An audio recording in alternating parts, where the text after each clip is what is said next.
Good day everyone, and we're back for another video, and today I will discuss the effect of the slack tank on a ship's stability known as the free surface effect. Free surface effect refers to the tendency of liquids in partially filled tanks or compartment to shift when a vessel rolls or pitches, affecting its stability. If this is the ship's transverse section, let's assume that the ship is floating in still water at upward condition, and this is the water line. The double bottom tank is partially filled with water, and let's say the center of gravity of water inside the tank is here, and we will mark with small letter G. If this is the ship's center line and this point is the ship's center of gravity, marked with capital letter G with a total weight act vertically downward.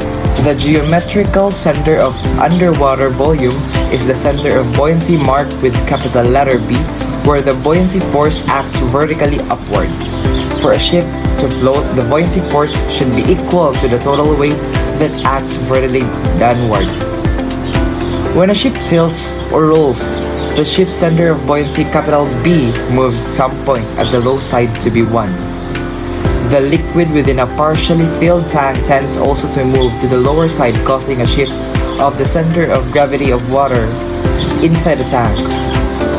As small g moves, the vessel's center of gravity G also moves parallel to the movement of small g.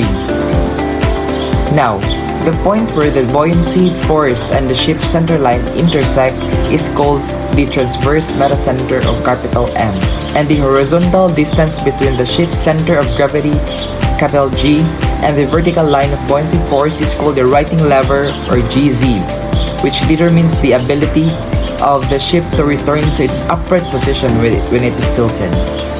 This is supposed the righting lever if the water inside the tank is not moved or if the water is in solid form or frozen.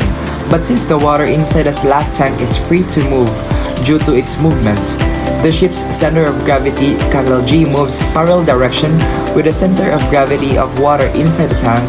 Thus, the present righting lever of the ship at this moment is from G1 to Z1.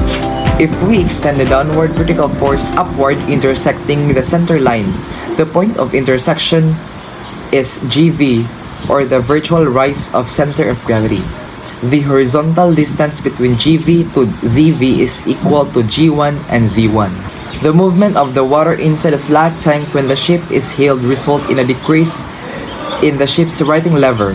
This is supposed to be the ship's stability triangle if the water inside the tank cannot move or the tank is pressed up, with which is bigger compared to the stability triangle when the water is free to move inside the tank.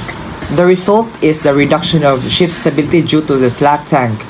In this case, we can say that the distance between GV to M is fluid GM. Distance between G to M is solid GM. And the distance between G and GV is virtual loss of GM, or usually called as free surface correction, or FSC. The difference between solid GM and the virtual loss of GM, or free surface correction, is fluid GM. According to the International Code of Intact Stability, it is mandatory for passenger and cargo ship that their initial metacentric height, or GM fluid, should not less than 0.15 meters. In this case, it is very crucial to have more than 0.15 meters of your GM fluid so that the ship could be able to return to its upright position. That's it. This is Ivan Humawid from BS1 Antares.